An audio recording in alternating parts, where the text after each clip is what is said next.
How now, brown cow? Oh no, brown cow. All right. Count. Welcome back to the Burly Fishing Podcast. I'm Jeff Burlingame, joined with my co-host Paul Glass, and today we got a little treat for you guys. We're talking vacation times planning. I'm sure, for us, we are recording this at the time of the July 4th weekend. So it's big holiday weekend here, and you're probably going on a trip if you're lucky. If you're not going on a trip, sorry, plan another one. Go on another trip sometime this year, please, for your own sanity. And I'm going on a trip. Are you going on a trip? Yeah, I'm gonna go out to my garage, and then probably come back indoors. Hell yeah, dude! You got a fridge out there full of beer. It makes sense. So we're gonna talk about planning for this trip. We're gonna put a fun little spin on it. We're gonna make it a little challenge for the day. Of course, we'll recap kind of what's been going on in our week and all of that, and we're gonna talk about something that I feel it's a little fun and controversial that has popped up in the kayak fishing world, and you guys might know what I'm talking about if you've been paying attention. So we'll dive into that in a little bit here too. But before we get to all of that, if you guys like the content, if you want to listen more, be sure to subscribe to the podcast, and be sure to check out and subscribe to the YouTube channel, BurlyFishing. Follow us on Instagram and Facebook at BurlyFishing, and you follow Paul on Instagram as well at Paul_J_Glass. And without further ado, brother, let's get it going. All right. Episode question. This one is it is targeted at you specifically. I know you didn't read the notes. So, episode question Personal attack, shots fired, pew pew. Yep. Oh yeah, this is pow pow, right in the face. You have this is sort of a would you rather. It's a would you rather. Brandon, would you rather never use a Ned rig again? Well, what the frick? You can't say stuff like this. That's just illegal. said it. Or never use a bait caster again. Oh, dude, what? Yeah, I'm getting deep. Oh, no. All right. This pains me to say this. Oh, no, you're not going to say it. No, I won't. This actually pains me to say this for a different reason. This pains me to say this because I really have grown to love bait casting, which is weird to say because I'm sure all you guys getting into fishing, you're like, oh, bait caster, that's like the only way to go. Well, us old school boys / people that sucked at fishing / people that started fishing way late in life have only really known spinning combos. / people who fish for more than just bass. / people that multi-species a lot. Yeah, exactly.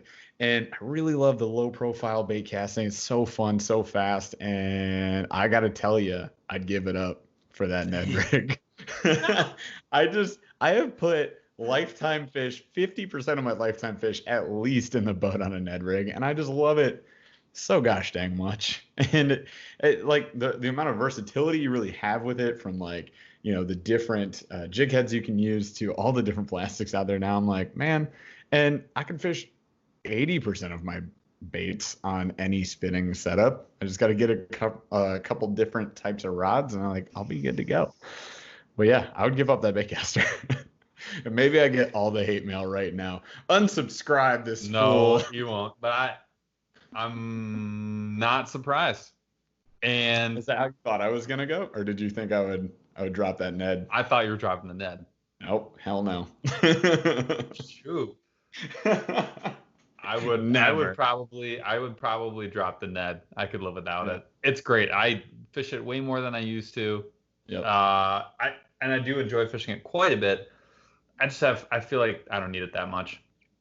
No, I think, especially in Michigan, like it tends to work so long throughout the year. Like seasonally, it works all year round. I'm sure that's not true everywhere, especially, I don't know, if you're in like warmer waters, maybe if you have bigger, more active bass. But even then, like I think they'll hit it. And like I've seen Z-Man posts where like saltwater fish are hitting, and I'm like, absolutely, dude, I'm ride or die Ned rig. And if you guys watch my channel, you probably know. Next tattoo, full size 8-foot back tat of the Ned rig. Of the finesse turd.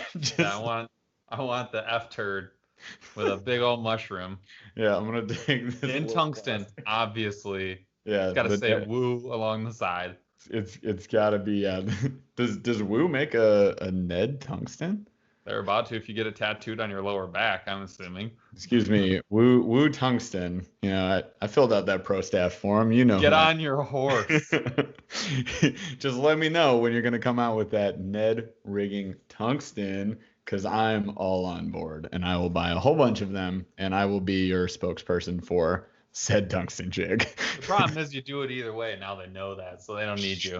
We don't have to sign this idiot. I'll buy 1,000. If you want to get me off of that swagger tungsten, you got to come at me, bro. They named it the Ned Flanders. I'm sorry. Yeah, that's hard to walk away from. With the Ned Flanders is a legit jig head name.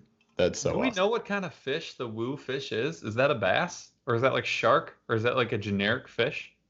I have no clue. I need to relook at that. Saltwater variety fish, yeah? I don't know. I need to look at that. We should learn. All right. We are off. We are way off topic. All right. You're going Ned. I'm going bait. 50-50.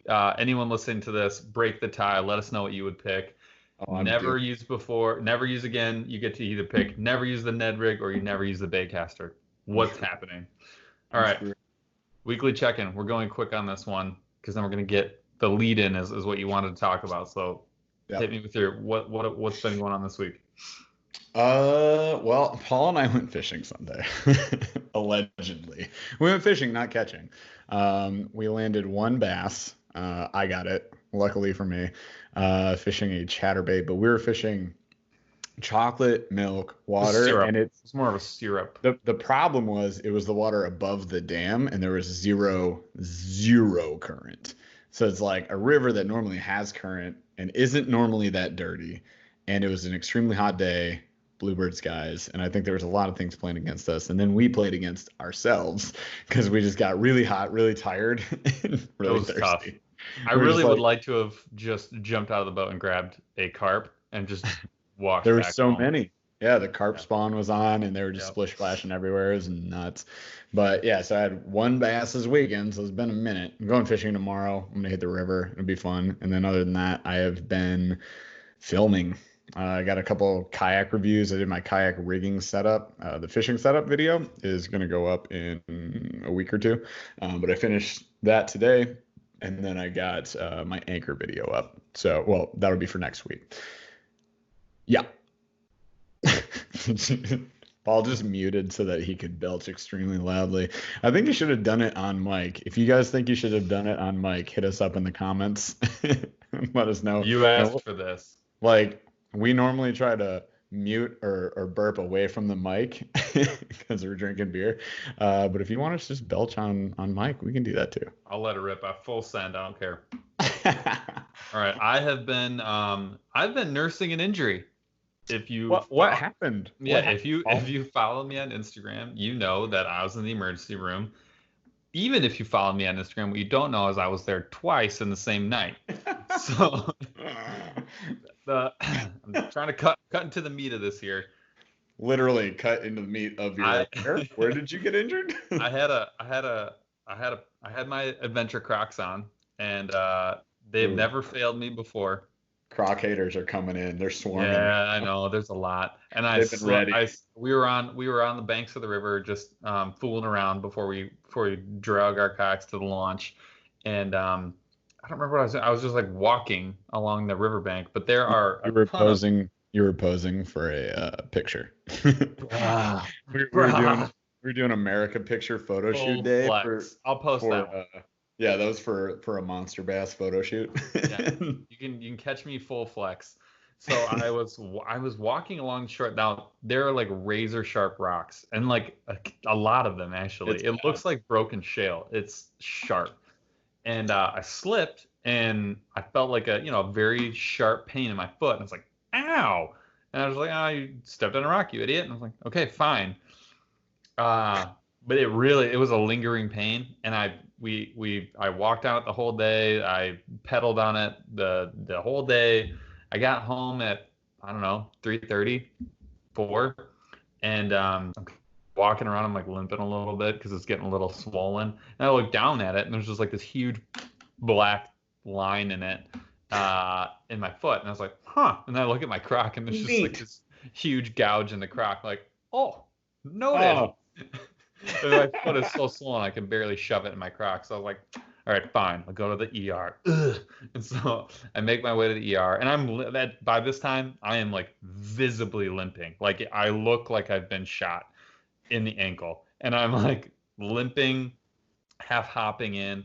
I get signed in, not a ton of pain, but like if I walk, I'm like, ooh, this is not good. And I finally, it's 2 hours. I go through this whole thing.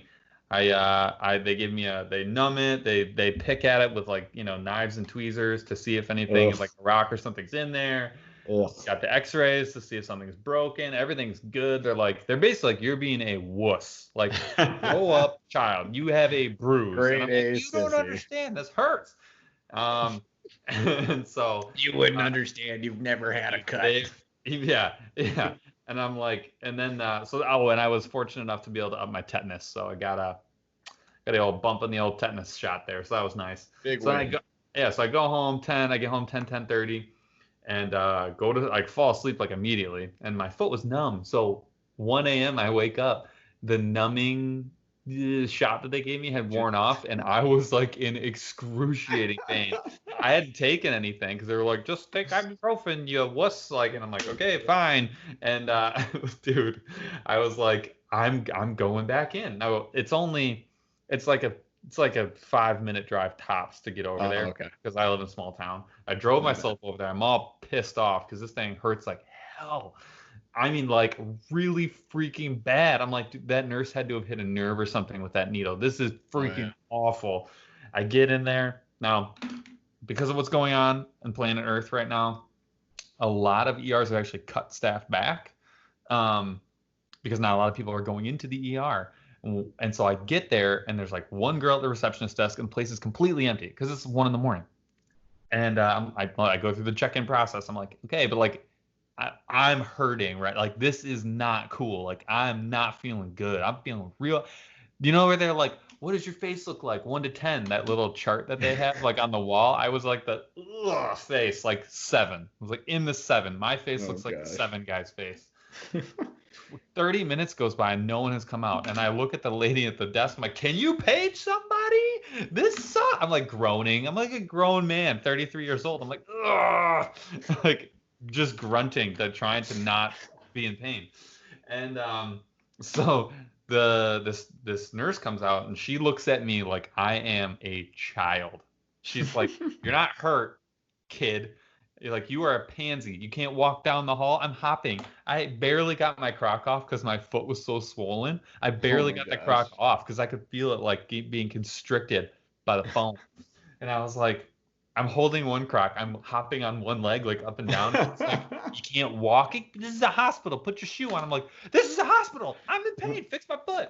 And then she's like, can you walk to the end of the hall? I'm like, no, I can't. Carry me. That's like 100 yards. I can't go down there. So she gets like one of the wheelie chairs and wheels me in there. She's like just shaking her head like in disgust. I lift my foot up on the table. I get in the room. I like huck my croc on the floor, like plop on the thing. I'm like, this hurts. She like taking my pulse. It took like 5 minutes for the pulse thing, which I hate, by the way. When that thing constricts and you can feel your whole pulse. You know what I'm talking about, right? Where they in have your brain. Yeah, dude, my whole life force is like aware of my pulse, and it's like, ugh, I don't like that, dude. It took like 5 minutes, and I'm like, do you have it yet? Like, I'm just like being such a crabby POS. Yeah. And so she leaves. It's been like, I've been here for an hour now. I waited for another hour and maybe 45 minutes. No one ever came in. No one ever even walked in the room or opened the door or stopped by or anything. Oh I was like, God. I'm like wreathing in pain on this bed. And I keep being like, oh, I should walk out of here. But I keep thinking about how long of a walk it is down to get out of here. I'm like, I don't know if I can walk that far. Like, and so eventually it was like 3:30, and this was Sunday, so I had to work the next day. Like, I mean, I got to get up at like 5 or whatever to like work. Yeah. And so I'm finally like, screw it, I'm out of here. So I opened the door, and I think there was a nurse right outside the door that does like paperwork or whatever. Yeah. And I think she could hear me being like, this is bullshit, like under my breath, right? And she's like, she very kindly mentioned that there's only one doctor on staff and that there was a critical patient that he had been busy with for like the last few hours. And I'm like, that's fine. Not important, ladies. I still gotta go to work. And also, my foot is the size of a football, and I cannot walk on it. And so I was like, in my mind, I was like, I understand that. I do not take precedence over anyone who's more critical than me. Totally understandable. No one could come in here with some fucking Tylenol? Like, no one could come in here with some give me the juice. extra ibuprofen or something. You couldn't even come in and be like, Sir, I see that you're writhing in pain, you 33-year-old pansy. Could just keep it down. Like, no one could even do that. I don't know. It was really bothering me. So I dipped out. I went home. I finally fell asleep. I got 4 hours of sleep or whatever. And then like by the next day, like after elevating it, this was like the only time in my life when like elevating it was critical advice. I had just been elevated for like 68 hours straight. Feeling much better now. I can walk on it. Wore a shoe today for the first time. Very nice. A real shoe? So comfortable with laces and everything. Oh, did you wear socks? Mm-hmm. Oh, wow. Had a sock, went to the store, walked around the block, feeling good. So I'm probably at like 85% right now. It still gets swollen if I'm on it for too long, but I'm feeling much better. But yeah, man. Rough day. Yeah, it's tough day. It's a tough night. The night was tough. Waking up at 1 a.m. excruciating. All right, that was a long way about it. That was a 10-minute description of ultimately what was a 4-second video on Instagram. You could have gotten the whole thing in 4 seconds. The story from the hospital or our fishing trip? Sure. Because our fishing trip was also 4 seconds long. Fishing, yeah, you got the whole thing in like 3 quick snaps. No big deal. Hey, we got some really cool slow motion casting footage. It actually is pretty good. I'll be honest with you. I want to see the Wiggle Bomb videos. I'm pretty impressed. That's the first time I've ever casting the Wiggle Bomb cast. Yeah, I'll post that tomorrow. That was legit. I was like, dude, that is solid. I would love to see that posted in all of its glory. I know this is not possible, but it's what I want. I can't help it. I want to see that like a shooting star, and the trail of it is the American flag shimmering. That's what I want to see. I know you can't do it. I understand that you don't have I don't know. And I'm not trying to goad you into it by saying you're not skilled enough of an editor to do it, because you're not. But all right, thanks. Thanks. Cool. I'm just trying to goad you into it. That's all. I'm just saying you can't do it, probably.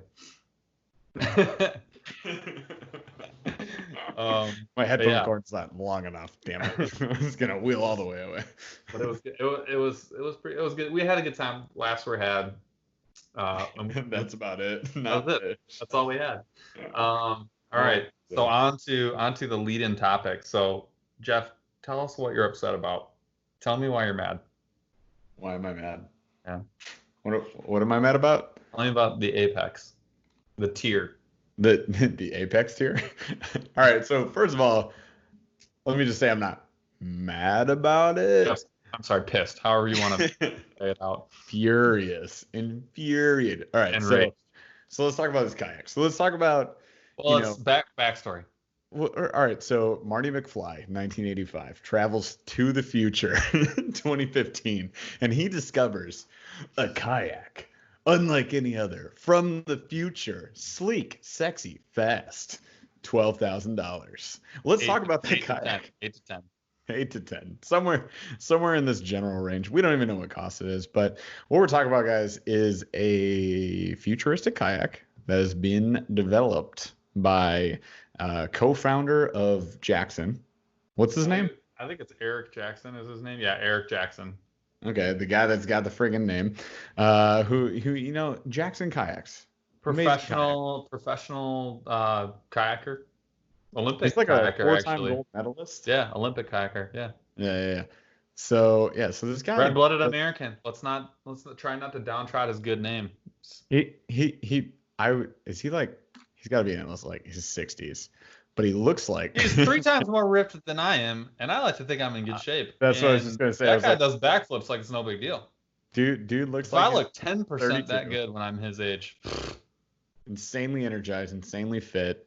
Obviously has won some medals, has done some stuff, has earned his stripes. We'll say that. So this is no disrespect to any of that. No schmuck.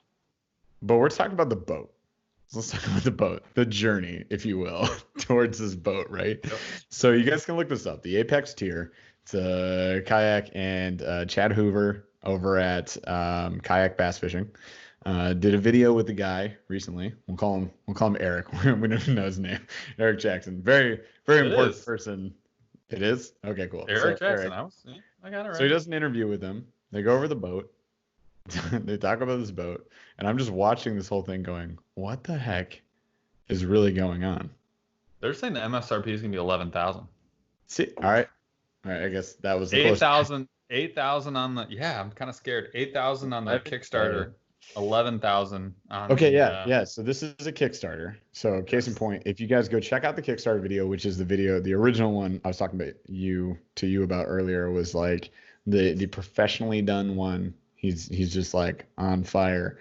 But he goes in and out of that warehouse like 27 times.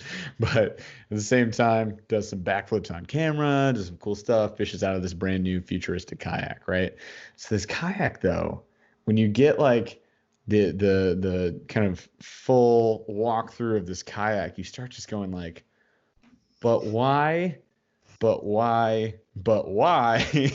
$11,000. But why? The whole time I'm just sitting here going like, oh my God, this is like the most ridiculous thing I think I've ever seen. And I think it's just gosh dang too much. And we can break down what's in it. If you guys haven't seen this video, basically this kayak looks like a bobsled. 12 feet 10 inches, 36 inches wide, 18 inches high. And then super wide, a good length. Hold on though. This is really important. I'm going to play devil's advocate. Yeah, you are. It is the entire thing is made out of carbon. The majority of the boat's made out of carbon fiber, which is freaking nuts if you think about it. That's why it's so expensive. And what what that should tell you is this boat does not weigh very much, and it's also extremely stiff. It weighs around 40 pounds. Just to put that into some perspective.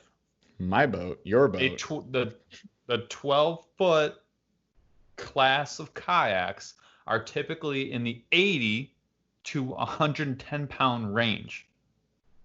Yeah.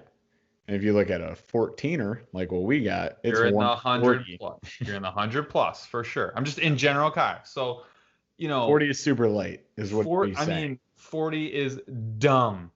You would hold it overhead with one hand. Maybe I don't really know if you would because there's no handles, but regardless. We'll talk about that in a second. Regardless, I just want to put that into some perspective. Like that's where a majority of and cork, I think it's got cork decking. That's where a lot of the cost is coming from. It is a what do they call it? Overkill. Overpriced. No, well, obviously, but what do they call the hull shape? They call it a hull shape. It's very much like a whitewater rafting front. Yeah. It's a pointed prow is what it is, and they say that it keeps water out of the cockpit, which actually kind of makes sense. Mm-hmm. It is obviously like a knife in the front, right? So it's very stiff. It doesn't weigh very much, and it's got a knife point front. Like it's going to be fast. It is there's no pedal version. It is a paddle only. I only fish fast. The faster I fish, the better I fish. This may be for you. So I need this. Can I borrow $11,000? You're gonna need it. There's also you have the option to put a Torpedo on it, and if you had one of those, this is like a 60-pound kayak now that is probably faster than the average John boat. Facts. I'm just saying. That would be fast. That would be it would be stupid, and you could do that for like 2 days straight on that because it doesn't weigh anything. Yep. So okay, more things. It's made of carbon fiber. It does have a closed front. It's got carbon fiber everywhere with cork mat. We mentioned all that. No storage, no cargo. It has some storage. It has magnet enclosure storage area. Uh-huh. It has the whole hull is magnetized. Not the whole. I think majority of the portions of the hull. Let's talk about that for a second. They have there are no compartments. There's nothing to catch your line on. With the no exception, track mounts. There's a very small, like some nubs, I believe, that are like rod stagers. They don't call them rod holders. They're rod stagers. So a place where you like set your rod down. But there's nothing in the cockpit. It's very clean. Even the foot braces, they're very much like the what's the Jackson kayak, the fly fishing one that has the sliding foot? They slide forward and back, and they're like little triangles. The Mayfly. It's just like the Mayfly, but they're much smaller and they're in the ends. So the little tabs are attached to like the floor, and they shift forward and backwards. So again, nothing for you to catch line on. You could fly fish out of this boat, no problem. It did look very steady in what I saw on the video. Real stable. It looked real, like he was like by a waterfall. He's standing up, fishing this thing, and turning around. Yeah, it looks very stable. I'll give him that. It also, one thing that I thought I will give him this too. So they have it's kind of like a cockpit seat. It's got a higher back, a little bit relaxed, but it's like a bucket seat with like a nub right in between your legs. So a little bit different, more of like this is going to sound weird, but more of like a $25 flip up boat seat. 100%. That's what I thought about. I was like, is this that seat that I added to my John boat? Like, what? Yeah. But it swivels 360 degrees. Yeah. And honestly, watching the video, if it's as it looks, that is a big innovation. Like, that's a game changer. I mean, now, if you had a tackle storage thing right behind you, you're not gonna do that. So you're not doing that. If you had 6 rods with you, you're probably not doing it. But you're not doing that in this concept. The concept was there. It also has no scupper holes. There are no scupper holes. Crazy. It is a little bonkers, and then you kind of wonder, like, well, I don't wonder. I know one would wonder had one not read the description of the kayak, like how water leaves the boat. The back is open.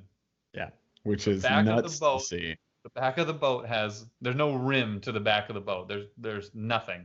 Right, because basically it's a SUP, right? A stand-up paddleboard with a kayak cockpit bow section like just wrapped around it, right? So it can cut through the water a little bit better than obviously you can add a seat to it and you can paddle this thing. And like, to be fair, there are SUPs that you add a seat to, or you sit on like a bucket or a cooler and you can paddle them, or there's like the Boat. If you checked out Boat, the company BOTE. I was about to say, there's a couple companies that do inflatables that are like that. Right. And then you got skiffs, micro skiffs, right? Which same company kind of makes, but other ones do. But yeah, and then you could put a full on boat motor on, which is nuts. But in a kayak that looks like a kayak kind of, except, if it was from 2049, this kayak specifically having that open back is just one of those things that's kind of like mind blowing. You're like, oh, wait, what? Yeah, and the irony so close to the top of the water too. It's like it's probably within 3 inches. The irony of it was like they were like, well, you can lose things in a scupper hole. I'm like, you might lose some things if the entire back of your boat doesn't exist. But straight up the back, dude. So water's supposed to, if it wasn't apparent by the description of my words, the water runs out the back instead of through the scupper holes. But that reduces a significant amount of drag. Yeah. And it reduces a significant amount of it adds a significant amount of stiffness as well. The other thing too is they have some really cool, like you can install a fish finder, flush mount into the dash, which is pretty cool. Yeah. But to Jeff's point, I'm assuming when you pick it up, you're supposed to like tip it sideways because it doesn't weigh very much and just grab it by the side of the bear hug that sucker and walk her out. No, I think you're supposed to tip it sideways, grab it by its side. But I didn't really see any handles, and there's not one in the front. It's probably super hyper durable. I mean, it's carbon fiber, hyper durable. So I don't think like you're not gonna like dent it or scratch it or whatever. Really, you're gonna scratch the epoxy, I'm sure, that's on the outside of it or whatever they're coating it with, but you're not gonna scratch the thing. It's a monster. But yeah, there's no the gear storage is interesting, magnetized. So I guess like they have a video of you with like a square bill and just like dropping it to the side of the boat and magnets on your scissors, pliers and scissors. They stuck that to the side. But to what we were talking about earlier, what happens to your phone, to your credit cards, to your GoPro? Because they don't say it won't affect it. Now I understand like some magnets do have a negative impact on those things and some magnets don't. So maybe they have like this really expensive special magnet that won't damage my electronics and stuff. I mean, I'm assuming probably not cheap. Oh wait. This kayak costs $11,000. It's a minimalist. To me, it's like if I were to spend $11,000, like let's talk bass boats for a second. You go up in cost in bass boats. Do you get more things or less things? I can't necessarily get with that. Why? You get more things. Like the reason I went with the Hobie was because of the convenience that I can bring literally anything I want, or all of the things that I have, because it has the weight capacity and stability for it, and it has the storage, and it has the accessory mounts, and like I like that approach to it. This, I can't get behind spending $11,000 to have basically nothing, because I'm not bringing everything with me on that. Correct. I see what you're saying. I don't disagree with what you're saying, but I don't know if that's like a perfect analogy of like the boat. But yeah, like the point well taken. I'm fishing out of it. I'm not race fishing unless race fishing becomes a thing where it's just like, all right, timer, big, like we're on a big lake. We got a timer. You got an hour, and it's most inches of bass. Like, but dude, if you were a one tackle box guy, and you were a three or four rod guy, and even if you're a lot of the footage they had was on the river. Yeah, and it looked noticed. Stable and looked like it was handling that. Well, but that's like a situation in the river. That's like the situation you go into if you're in the river, right? On a lake is when you typically are gonna. Just on average, I have more tackle on the lake than I do in the river. Dude, I wonder on the lake how it handles if you have like a 5-mile-an-hour wind. Like no scupper holes, no drag. It's super light, and it sits really high in the water. I feel. Yeah, but it's low pro. I don't know. I do wonder. 12 foot 10 inches is not a small boat. This is me spinning round and round. I just realized like there's no anchor. Exactly. That's what I'm saying. So here's the thing. Here's a point you brought up earlier. I need an anchor. Do we drill into this thing? Yeah, I don't. Do you put holes into an $11,000 piece of plastic? I don't know if you catch carbon fiber. Sorry. Carbon. I don't know if you catch me just like dropping one. I do weary, that's for sure. I think we beat the shit out of it. It's an interesting idea. Innovative. It is innovative. 1,000%. But innovation sometimes, especially like the very front of it is like just no.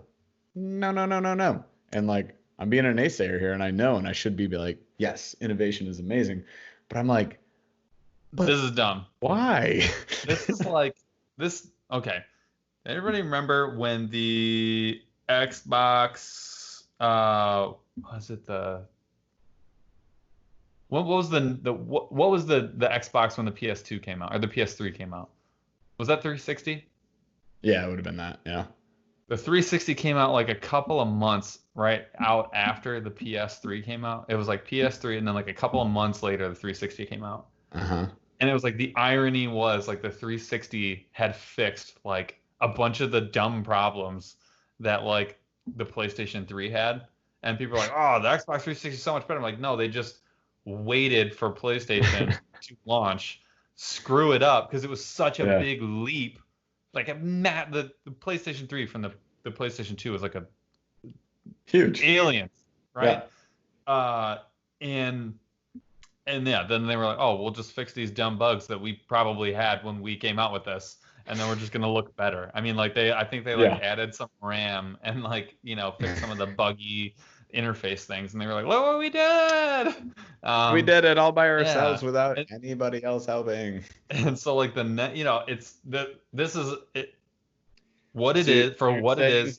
He's leading the pack, and somebody else is gonna sweep in and be like, all you had to do is not use carbon fiber or magnets and add storage space and be 3 or 4 things, and you may have been able to accomplish something very similar for $3,000, which it's already out there for the most part. They basically made the unsinkable sit inside. It's kind of like what they did. I don't want to say that anymore. You know what I mean? Like that's basically what it is. And so it's like unsinkable is asking for it. What did you learn from the Titanic? It's science. Like you can, I don't know. It'll be interesting to see what happens with it. People with money will buy things. I mean, and it looks cool. It looks fucking sweet. The way they have the carbon fiber layered with the paint, it looks pretty rad. Overall, there's maybe some awkwardness in the shape because it doesn't look like a traditional fishing kayak. But like if you're into the style, it's pretty rad. It looks like a race car. Yeah, I was gonna say a Formula One race car is what it looks like. If you guys think about it, it's like the center section of a Formula One. They tried to freaking gnarly. They tried to sell it a little bit differently on the site because they have a guy who I think it was like the F-18 or a guy who what was his name? Russ Imanis. He ran the composites program for Lockheed Martin for the F-22 Raptor. So they're trying to sell it like it's a fighter jet. It's a fighter jet. It's not a race car, dude. It's a Raptor. Yeah. It looks cool. It's a great idea. I definitely would you spend $11,000 on it? I barely was comfortable spending what I spent on my 360. So if somebody gave you $8,000, no. If somebody gave you $10,000, I wanted to chat them and be like, where do I put the duck decoys? My gun's gonna fall out the back. My gun, you can't lose it out the scupper hole though, dude. You only lose it straight out the back. Well, it's when the water flushes out, it just takes your gun with it. Yeah. It's no big deal. It's fine. It does, and there are a couple weird things like there's no.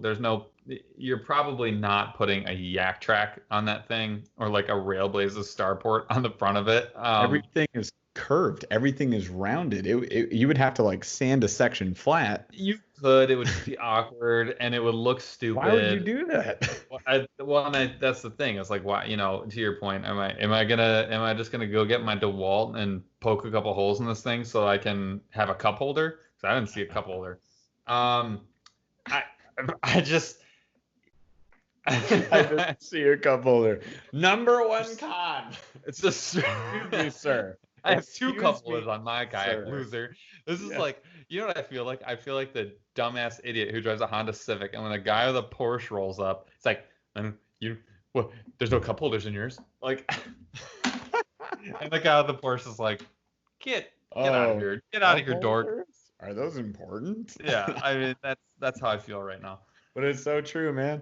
I just, dude, on the kayak walkthrough I just did for the channel, I was like, Paul has 2 cup holders. I'm gonna have 2 cup holders soon, because it's genius. It's a game changer. Everyone do this now. It's a game changer. It really is. But anyways, that's for another episode. So that's what that is. Apex, yeah, bro. That's what it's all about. Apex Watercraft. They call it the Tyr, Tyr. Eric Jackson is, I guess, like the founder. There's like 8 guys designing this, or 7 guys or whatever. They're all obviously very smart. Pretty cool innovation. Probably not something that I would fish out of. I don't really know if it's a. It definitely looks like it would kick a lot of ass to just. It'd be a pleasure to paddle on the river. Like if you were just like trying to fly through the river, have some stuff to do some like semi-hardcore fishing or fly fish out of. This seems like a pretty kick-ass boat. This would have to breed a different sport of fishing, because it would be like fast and hard kayak fishing in rough waters. And I could see that. And I could see taking like 2 rods and you Busby, and you just like pack that Busby with whatever baits you need, because you can fit anything in there. And you get like 2 rods, and it's like medium, heavy. And you're like, all right, cool. I can cover any water I need to today. Or paddle only or whatever. Yeah. And like, that's it. And then you just roll out. And then there's like these different sporting kayaks, but we're fishing out of them. So it's like all minimalist. The lighter you are, the better. Like the faster you are on the water, the better. And we do like, yeah, sure, it's paddle only type of competition. Because again, rougher waters. So I mean, you kind of want that with that kind of kayak. Yeah. Or it's very much for like a really niche crowd. I guarantee you there's a niche market. This is that sport. We got to start the sport right now. So you got your Vaporeon. I got my mainstream. Like, let's go hit some rough waters. You get one rod. You get one small tackle box. Go. Most fish wins. You lose when you drown. I mean, everybody loses when they drown. Except for my wife. Good old insurance. Wow. But it's important, guys. This is a life insurance commercial. If you don't have it, you got to go get it. Yeah. Or it's more dead than alive. to put a bow on it, because I want to get to the show me, because we have some cool stuff to talk about, some more fun stuff. Go look it up. Make a decision for yourself. I think let us know. Yeah, let us know what you think. Hit us up in the comments. Yeah, it's a cool step in the right direction in terms of like just seeing raw innovation. We'll see how the Kickstarter does. I mean, obviously we're going to see how it does in general. Eric Jackson's got a history of doing really cool things in the kayak world. This may be just iteration 1, and this may spawn like the next generation of what ultralight kayaks look like. So like I have a 25-pound kayak that we were talking about, Vaporeon, which I've dubbed her.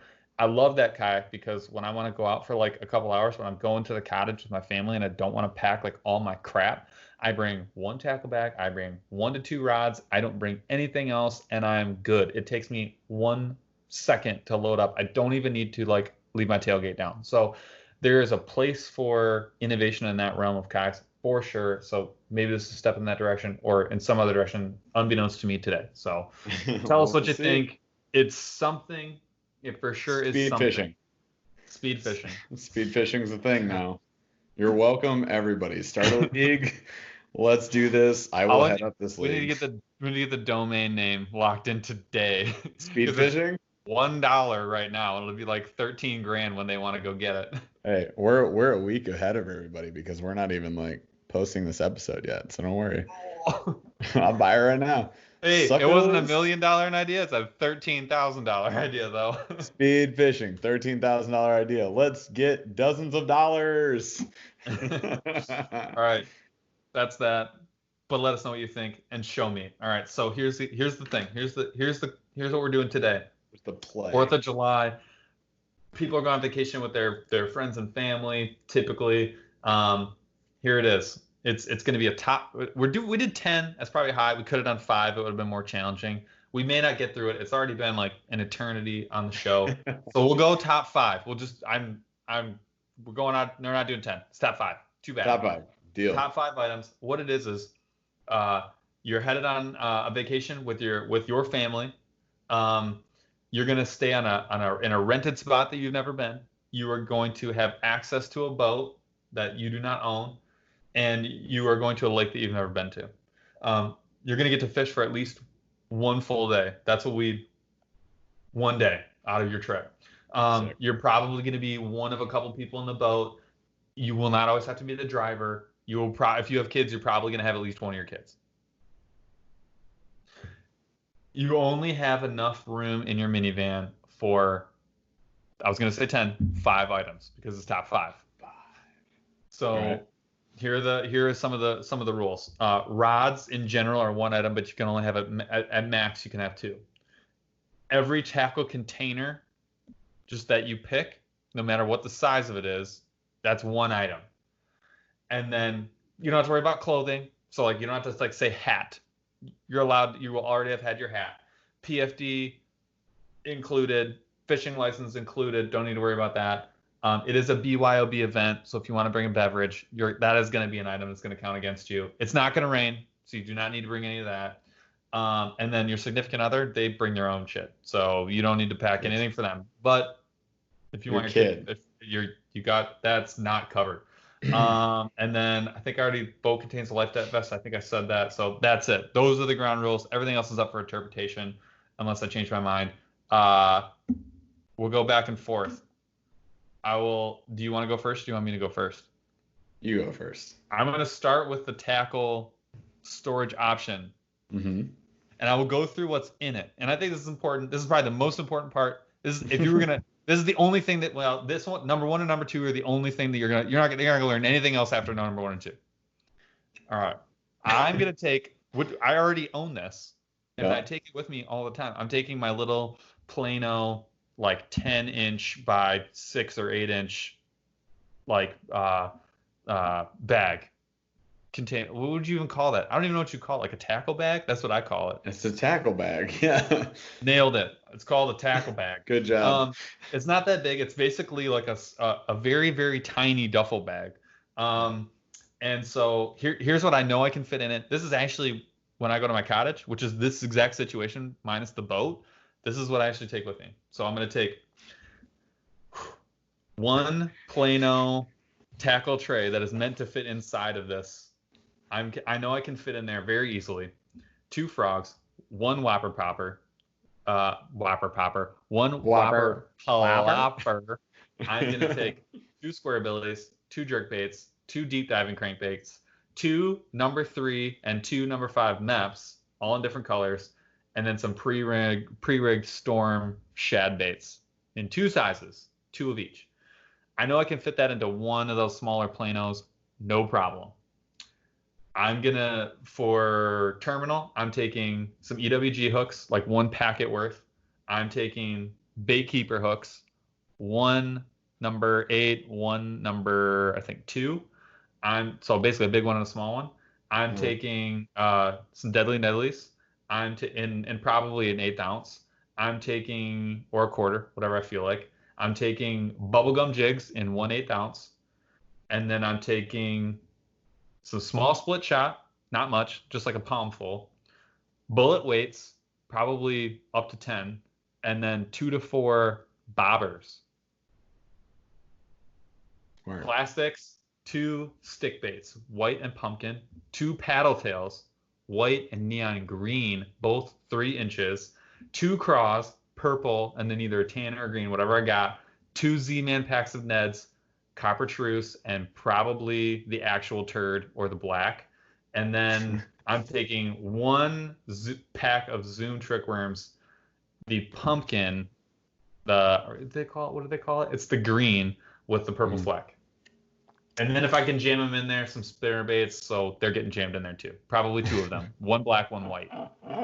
I know I can fit all that in there. That is enough where I can get all the most fun types of fishing that you can have. So I'm getting all the topwater stuff. And I got enough where I can lose a few. If it's not a topwater day, I got the MEPs and I got all my plastics. So I go down deep. And then the biggest thing is with the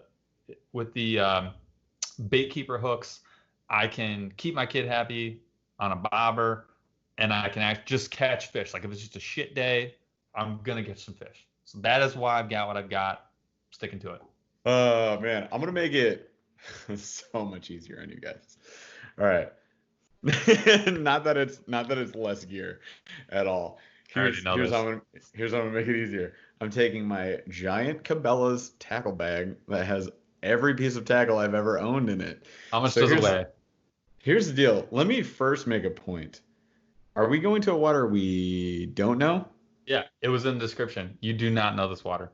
All right. Well, it sounds like that's exactly what you take to the cottage, and that's exactly what you're going to take anywhere else. Or is that your go-to? No, I thought so. I just listened to Paul like pack for the cottage. Is what in my mind. That's what I was thinking. It's true. If I'm going to any place, whether I know it or not, that's why I think you're learning something. Like that, you can attack any depth of water. Mm-hmm. You can hit almost any speed. You've got enough stuff where like I said, if it's top water day, you're having all the fun. All the fun. If it's just basic Ned day, you're hammering them. If it's a worm and bobber day, you can still hammer them. And all that fits into a bag that's like, it's like the size of a hit pack. Like that thing's 10, 12 inches long, 6, 8 inches wide, weighs maybe 5 pounds. You own a giant truck. But I'm not bringing my truck into the boat. And I've got a limited size minivan. This is my This is my item. If we set up when we get there, like I just have all my stuff. So like here's kind of my general process. Yes. Because I agree with you on the fronts of having basically two of every one of those baits. I would definitely have bobbers and baitkeeper hooks because I want to keep my kid happy. And one of my items is going to be my kid's fishing rod, and the other one's going to be mine. And I'm just going to take one, maybe two. We'll see. But yeah, so you're bringing 3. Oh, we can only have 2, including the kid's rod. See, then you need the sub rules, man. No, including I have that rule. A rod counts as a rod is a rod counts as 1. Each set of 2 rods counts as 1 item. So if you want 12 rods, you can't carry that because there's only 5 items. You can have 10. Okay. So yeah, I would bring 3 rods because I would definitely. We'll get to that next. All right. So tackle wise, I got enough room in the van because there's a boat already there, so we take like the mama bear van, right, or the papa bear, whatever. Like I can drive it too. I love driving the van. It's amazing. If you guys don't like vans, get out of here. Just kidding. Vans are amazing. Have kids, figure it out. Yeah, if you have kids, you'll be like, wait a second, vans open are tight door. As hell. Dude, key fobbing the door is ridiculous. Just like open. Kids are screaming. Get in. Where's the TV button? Yep, dude. Come on, vans are amazing. So if I have the van, for example, I have so much room, it's ridiculous. And I would definitely bring my Cabela's bag with everything. But the main 2 tackle boxes within there, aside from the bobbers and the baitkeeper hooks, which are obviously very important, and then the extra mono and fluoro line that I bring for like leaders and for my kids, like that's very important. But aside from that, it's going to be my terminal box and my Buzzbee. Because I can literally take, like you said, with your Plano, like 2 of every single type of bait I'm going to want to bring with my topwater frogs or like my whopper ploppers or poppers, as well as 2 spinners because I got like the bigger box in there, like the Ned rigs, the Texas rig setups, like the finesse stuff, the wacky rig hooks, like all of that, drop shot setups, like all of that can be in there. So I would take the main Cabela's bag, and then when I get there, check out the water, what's going on, then like kind of walk through basically what you go through way ahead of time. Because here's the thing, people. Paul will let you know, and that this is true, that he is always ahead of me on these things. He is prepped the day before. His lines are new, and he has already pre-rigged the rods, and he has all the tackle ready in his Buzzbee, and it's already loaded into his boat so that he can launch and just go and do his thing. He's even put on his sunscreen 4 hours before I even woke up. So I am not as prepared as Paul. I will prepare at the house. You will prepare for. I don't sleep. Paul, here's me snoozing. Paul's like, all right, so I'm going to start with this top water. We're going to go plopper plopper. And then I think I'm going to have this backup rod. We're going to have the Mr. Twister ready to go. Oh, man. So, all right. So tackle bags out of the way. We can say Paul's minimalist. He's already prepared. I'm the everythingist. I brought everything, and I'll fill up my 2 main boxes for the boat. So I will not bring all of that to the boat. So if you're on the boat with me, rest assured, I'm not going to take up space. No extra suitcase. Yeah, I won't bring the big thing on the boat. Just the 2 main tackle boxes I need and my rods. So number 2 is rods, and I also prepared for this and got very specific. God. All right. So here's if I'm limited, which I feel like I'm limited in this scenario, I am bringing 2 rods. I'm bringing 1 crankbait rod, 7'2", medium action. Maybe I'm going medium heavy, but it's got to be like a slower action medium heavy, like with the bend closer to the middle. Like my Abu Veritas, which I use all of the time. And I like the idea of bringing a spinner, but because I want to enjoy myself and have fun, and I want that topwater funness, the big topwater hook set is like so much more gratifying on a baitcaster. It just is. I can't explain it, but my soul feels fulfilled when I just arch way back with the bait caster versus the spinning rig. So The reason I go medium is because I really like to fish crankbaits a ton, and that medium crank, I can cast lighter stuff way further. You can handle heavier stuff, especially if you get into that medium heavy. But when you're not going to set so hard that you're actually ripping lips. So that's why I'm going medium. Second rod is my Bluegill Rod, 5-foot ultralight spinning tackle. And that's what I'm going to put my kit on. And that is going to be like, if I can't catch bass or if I want to eat, that's the one I'm using. Oh boy. All right. I see what you did there with that second rod, brother. Mm-hmm. And comboed it. I'm gonna follow you up and do the same. Oh yeah. See, this is the play I made. You go first, and I'll just figure it out from there. Oh yeah, I didn't see that coming a mile away. So I would bring the Silverado, which is my bait casting rod.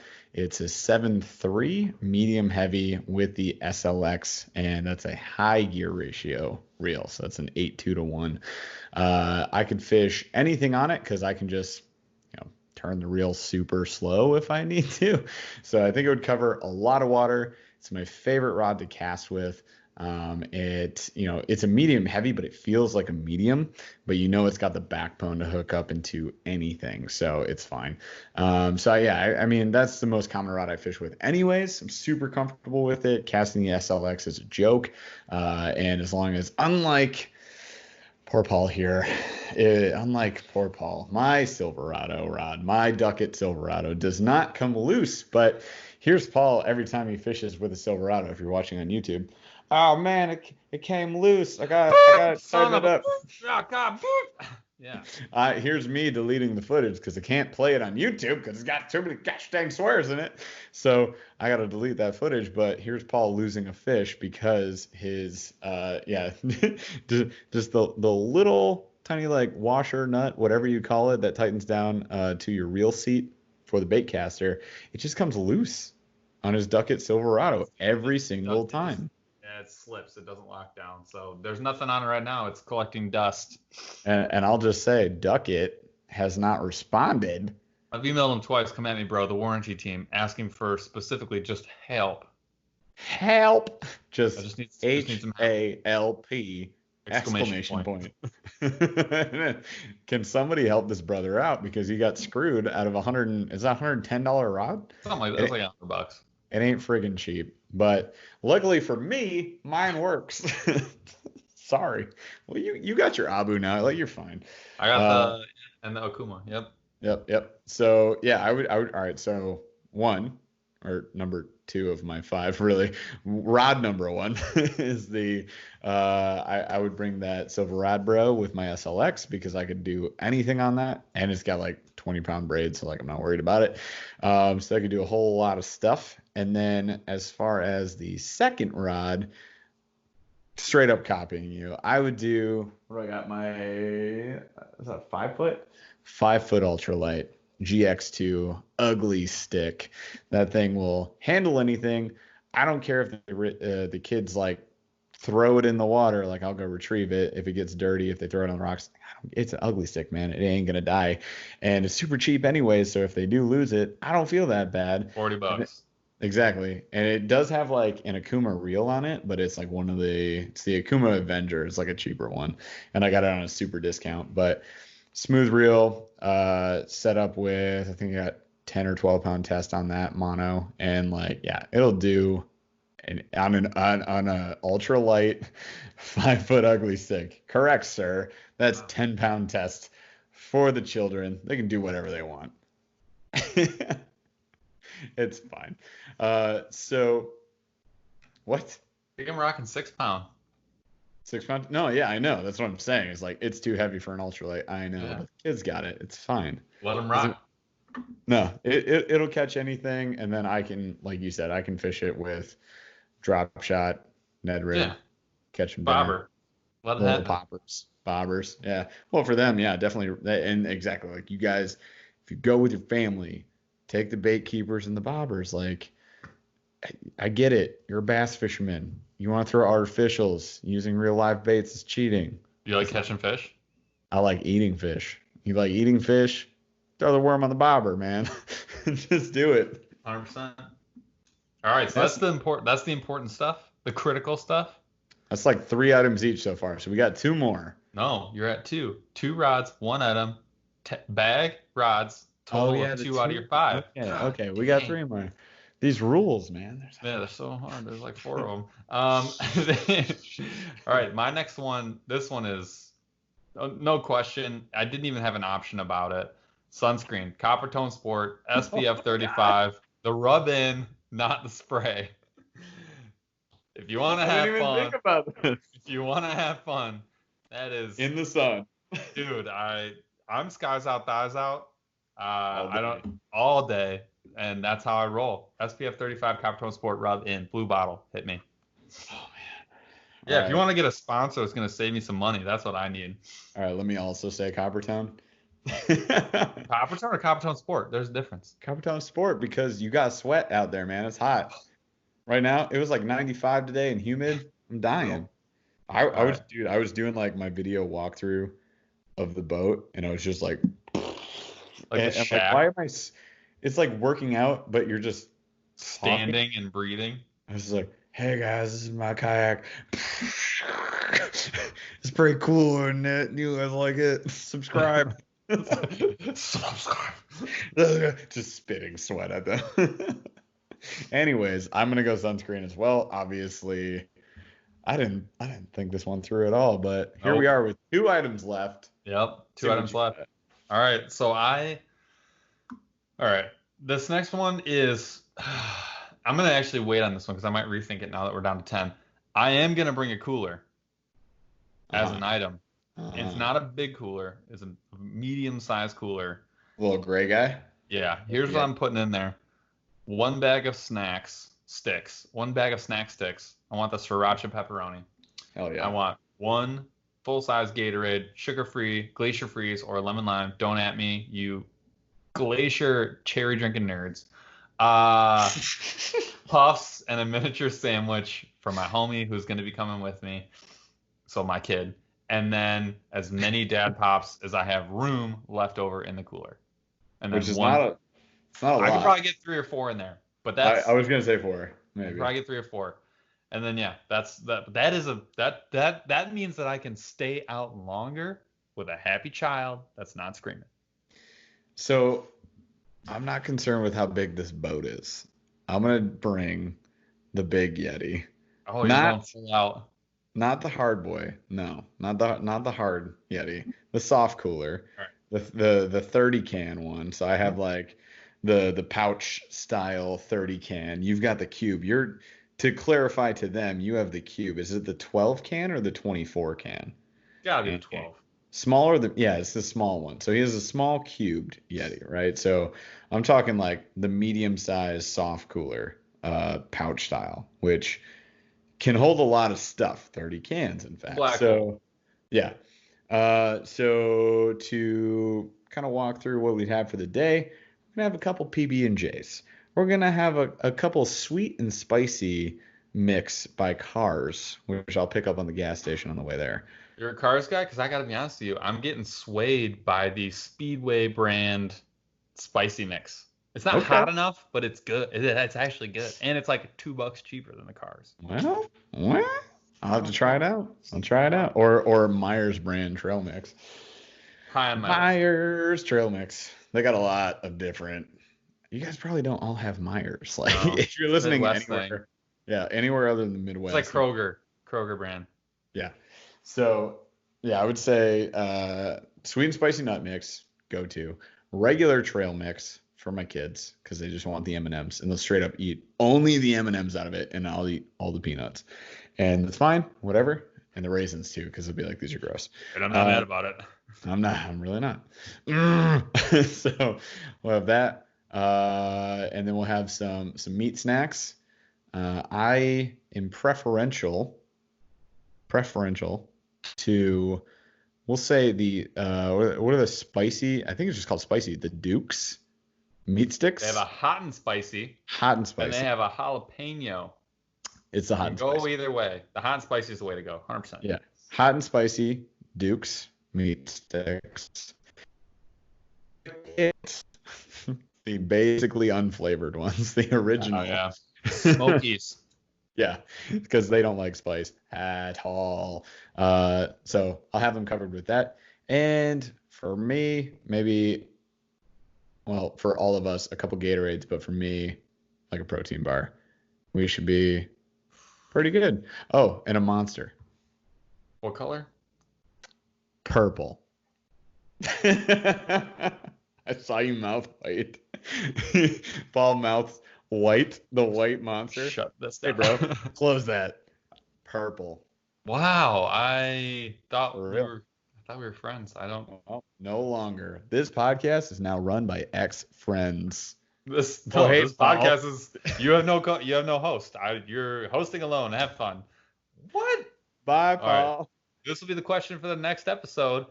It's about to get freaking real. There will be an actual fist fight. This will be color of face to face. Wow. All right, cool, man. Just like that, dropping it hot. All right, so all right. No, you that's 4 items. I'm talking to this stranger on the computer phone. All right, you got 1 item left. I'm not going first this time. I still need to. Trimming this last item is actually pretty tough. Wait, does phone count? You know, I thought about that. I'm taking it off the list. I'm calling that a safety item. Safety because item. We've trimmed it to 10. But I'll have you know, the phone not coming with me, even if it wasn't. It's on my list of honorable mentions, which we will fly through. Yeah, I mean, if emergency wise, yes, yeah. But no, I'm not fucking bringing it. No, 1950, never had one. Don't know what you're talking about. Never heard of her. They were all fine. So this would have rounded out my 10. I'm gonna pick one of these. Pliers. Okay. Pliers. Mm-hmm. Worms. Oh man. I know. Worms. Headlamp. To fish at night. Yeah. No, I know. Stringer. Oh jeez. Inflatable tube. Or splash bombs. Splash bombs. All right. Yes. See, so I didn't know worms were going to be a part of this. They're not in my tackle bag. I would have to. You know what? I figured out a way around it. I'm adding that to my cooler. Worms just got it added to my cooler, so that's covered. All right. So then worms are off the list. Here's what I'm doing. I'm going to be part of the fun brigade. This could help myself or it could help my child. I'm going inflatable tube. Here, let me tell you why. I'm waiting. You pull off onto a beach. Everyone's having a bad day. I have my cooler full of fun stuff. Uh-huh. I distribute all the fun things. I grab one of the 3 to 6 dad pops that I could jam into my cooler, maybe 2 of them, and I grab 1 rod and 1 piece of tackle, and I hop into my little inflatable dealio, and I just launch myself off into oblivion and fish until I'm out of beer. We just talked about this before the podcast, but it's not a fishing challenge, I will say. Yeah. I actually did this at the cottage. The one and only time that I tried it, I was successful. This sounds amazing. I'm on board with that. And I feel like I missed on the cooler that there were 20 dad pops in there as well. I just assumed that was the base layer. Yeah, okay. I just want to make sure. Because there was enough room. They're a 30-can cooler. There's a lot of snacks in there, whatever. All right. Dad pops, Papa Pops, hi guys, whatever you want to call them. Sunny Bills. Sunny Cooch. All right. So last item that I would throw in is really hard. For sure. I'm going to say, I'm still thinking about and processing this, obviously. You think I'm going to go through my honorable mentions. This may help you. I already gave you the rounded out what my 10 would have been, right? Yep. Here are my honorable mentions. The first one on there is phone. Thought about it, didn't bring it. The next one, which I do not recommend, for safety reasons, fireworks. Totally would have thought about it though. Magazine, just in case my wife was with me, that would extend my trip by at least 2 hours. Ooh, Extra strong Papa Pops. That would be the Kentucky born version, the pine needle, or the, I don't know, pirate variety. So like rum whiskey or gin. Yeah. Or alternative beverages was also something on there. So like iced tea, iced coffee, like fun free mixers, juices, whatever. Water balloons, super soaker, swimming noodle and or inflatable swan, football. This could be any kind. This could be Nerf, collegiate, foam. You could even have a foxtail on there. All good options.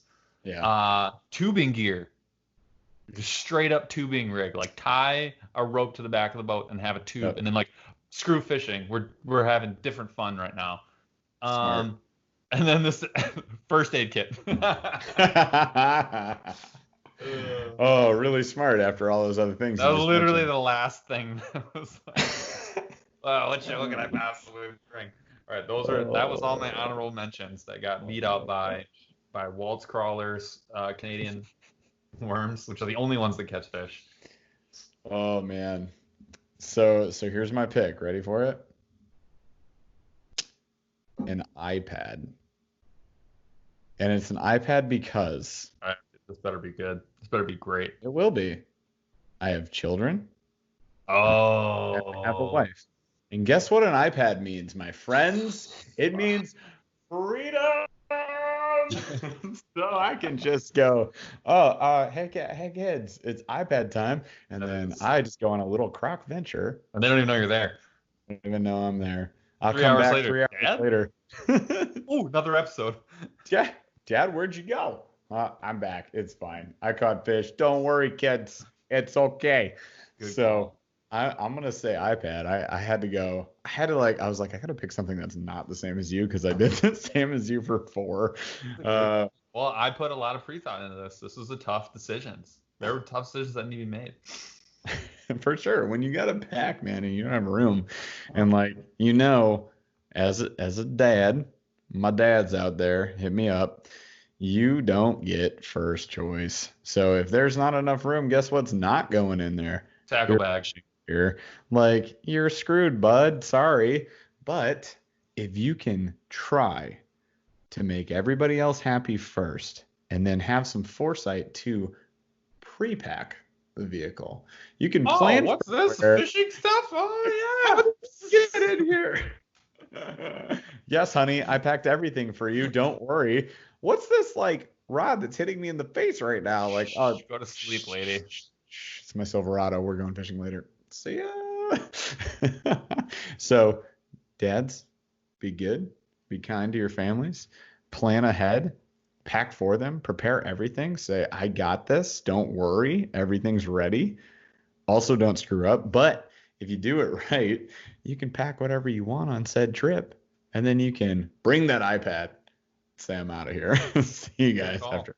I do this every time. When I go camping with the family or we go on a trip, I'm like, be family man as much as you can. But guys, if you need a couple hours, that's okay. That's acceptable. That's earned. And you My just kid's say, going to have such a miserable existence. This is going to be like, Dad, did you bring the iPad? I'm like, here's some blades of grass. Learn how to make a necklace. I'm going to walk away. What direction is the wind going this time? Here's a knife. If you were throwing this knife, which direction is the wind going? It might affect the trajectory. Let's go. And then this poor little dude. When I come back, you better hit this bullseye. Spray paint. Or else you sleep outside the tent. Bye. Earn your keep, son. Goodbye. Yeah, my kids will be on iPads watching freaking having a great time. Adults play with Legos. 90%. Okay. Unboxings, who does that? All right, so that's our top 5. That's our vacation pack. Trimmed down a little bit. Packed along with some fatherly advice for those of you with who've got to lead the whole trip. Got anything else? Any closing thoughts? I know I want people to go look at that boat and tell us what you think. I was just about to say. I want to hear what people think about the what is it? The APEX Tyr. So what I would say with that is provide the feedback that a founder of a company who's creating this amazing innovation needs to hear. If you guys won't buy an $11,000 Top Gun fighter pilot type kayak, F-22 Rapid. F-22 racing fishing kayak, Fish Racing, is that the website? We just don't, you can't have it. We already bought it. Anyways, race fishing, fish racing. It's done. Speed fishing. Speed fishing. Fish speeding. Fish speeding. I think speed fishing. Speed fishing is the way to go. If it's not already pre-purchased, we own it. Thank you. And it's going to be a thing when this kayak becomes a thing. But here's the main thing about this kayak. It needs to be more affordable. I don't like that there are no accessory options whatsoever except for magnets. And I'm really not sure about fishing it. And like, if we need it, I feel like it's one of those cases where they spent too much time considering whether or not they could. They didn't consider whether or not they should. That's my concern. Can't wait to be the Xbox 360 of this in 6 months from now. Just be like, bruh, I didn't do all carbon fiber and I took out the magnets. It's $2,000. Everyone come get one. It's amazing. Dude. Also, I put a butt on the boat. $1 million idea. Another $1 million idea. He's back. Actually, I'm at 1,013,000 if you include the website domain name. 1,013,000. So far, this is episode 18. You've made $18,013,000. How are you feeling, Paul?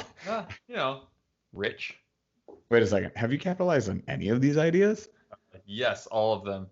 Haven't 17 of the 18 ideas been stolen by somebody else? And by stolen, I mean they came up with them originally and you stole them?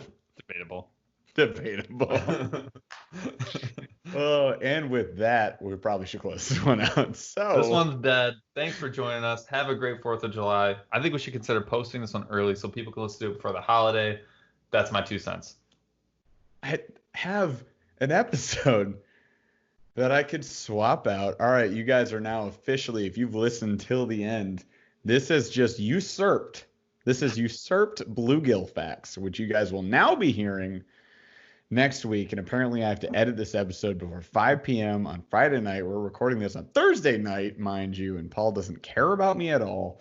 So you're welcome, everybody. I worked hard for this episode. I'd like to thank the Academy. And if you're watching the video, America, happy birthday.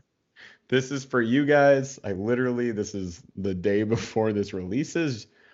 You're welcome / thank you for listening. If you've listened this far, be sure to subscribe to the BurlyFishing podcast. Check us out, Instagram, Facebook at BurlyFishing, on YouTube, BurlyFishing. What is 5 stars, bro? Give me all of them. 5 stars.